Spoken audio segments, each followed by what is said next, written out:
sure the audio is going there. Hi, and welcome to Unknown Secrets of Website Analysis with eWebStyle.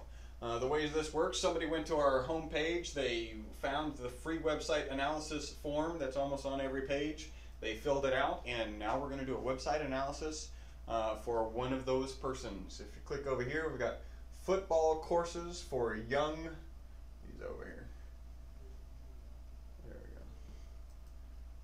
Football courses for young children. The website is footballsquirts.co.uk, and you know, we're just going to jump right in and say we forgive you for calling it football, because we all know that it's really soccer.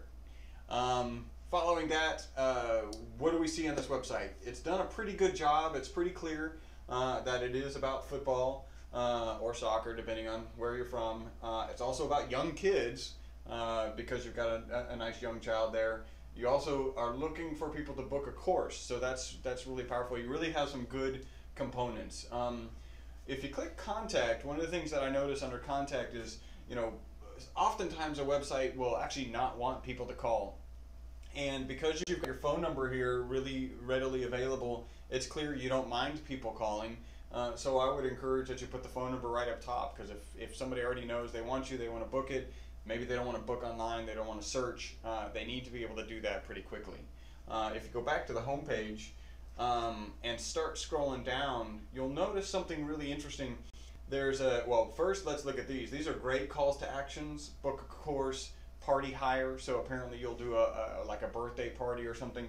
I would encourage you to have those up top. If you scroll back up, they actually should be above this image. So now you would have three calls to action. You'd have the main one in the top header, and then those two. So book a course would be duplicated. I think that's what you're focusing on, clearly. But book for hire or party hire is something that you could certainly do.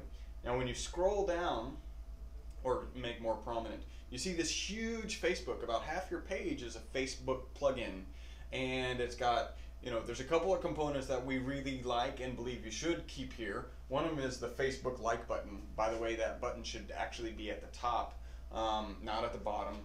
And I also like all of these images. If you scroll down a little bit more, you got two rows. It kind of builds some enthusiasm. A lot of people have liked your page, so it's pretty exciting. It's clear that you guys are doing well. In fact, you've got 101 people liking your Football Squirts page. If you scroll back up, one thing that I would change is you say welcome to Football Squirts, which, you know, there's a tendency, you know, there's always a welcome sign, and you kind of think of your website like that. But really, you've got Football Squirts here, and if there's any doubt that you are football and children are related, you could get rid of that doubt with Football Fun for Young Children. So I would make that much bigger. That does happen to be a H1 tag, so that's actually really good. But I would just, there's no reason to put welcome to Football Squirts. It's very similar to the title tag. You know, we often talk about how the title tag, and in fact we can click, and I think it's this page right here. That's our SEO Quake page. The title tag is actually well done. It's not, it does mention Football Squirts, but Football Squirts is not first, and that's certainly what we recommend. What you do have is football courses for young children. That's okay. So this is would be a difference potentially in culture, in how the local language works.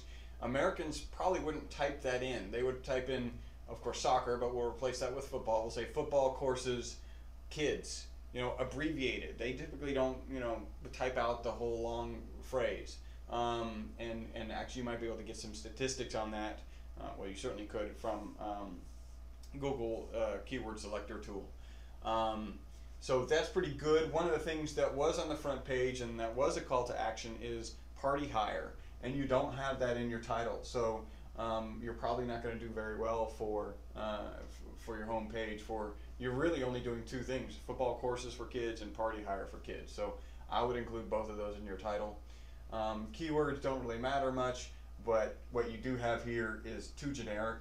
Football. I mean, come on. In the UK, somebody types football, they're probably looking for a soccer match, or they're looking for something it's too generic. It's not specific enough.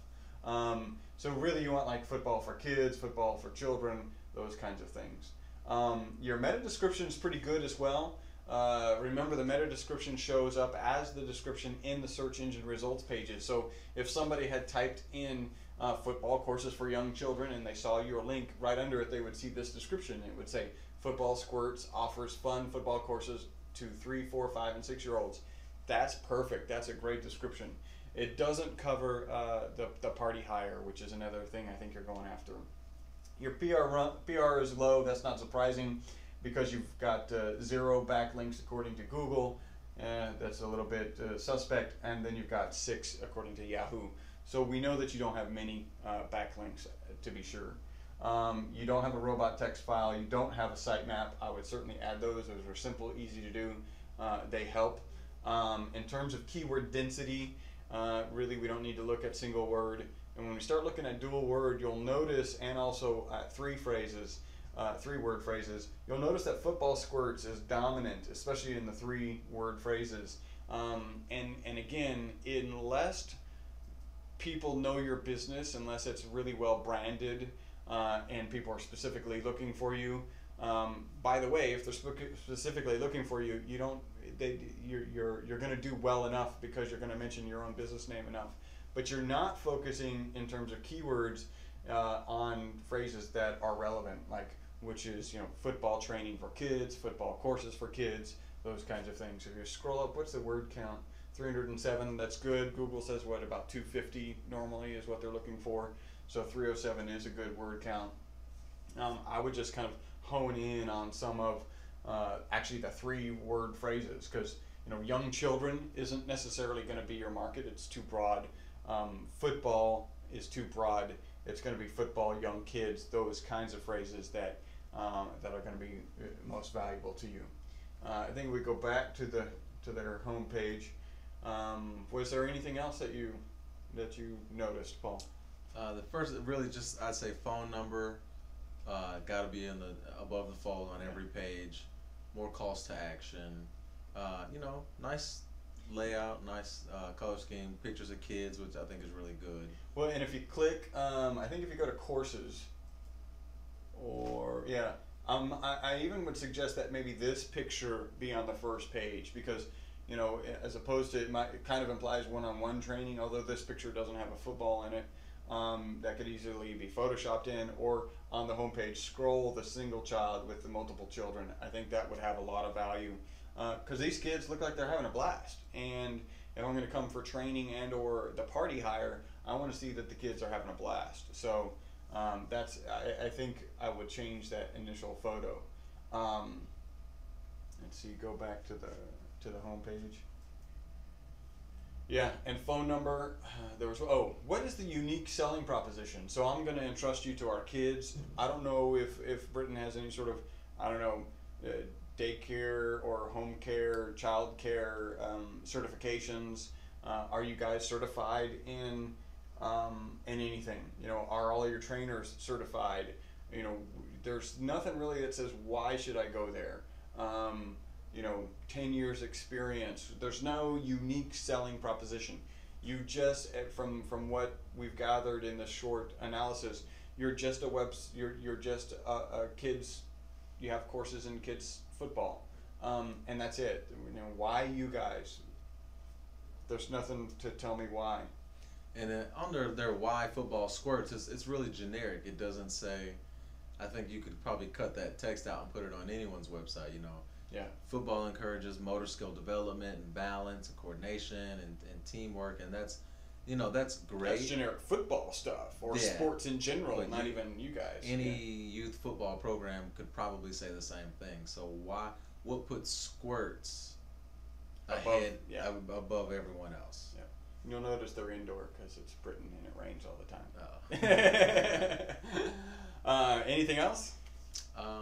I think it's a really good start. No alt tags too. We noticed that on the images. If you hover over them, there's no alt tags. So certainly want to improve your SEO in a number of ways, and we could certainly help you with that.